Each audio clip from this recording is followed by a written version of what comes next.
లడ్డు వచ్చేయాలని మాత్రం ప్లీజ్ దేవుడికి దండం పెట్టుకోండి. నేను చాలా కంట్రోల్ చేసుకొని మాట్లాడుతున్నాను.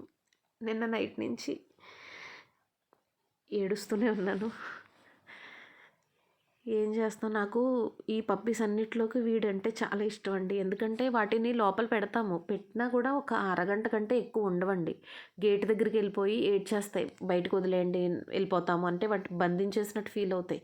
వీడొక్కడే లోపల ఉండిపోయాడండి.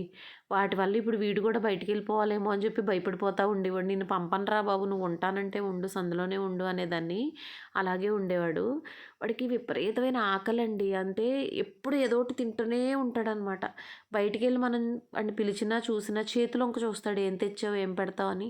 ఎండకు అస్సలు తట్టుకోలేడు. ఈ ఏరియా అలవాటు లేదు అంటే అస్సలు అలవాటు లేకపోవడం ఏం కాదండి, మొత్తం అంతా తిరుగుతాడు.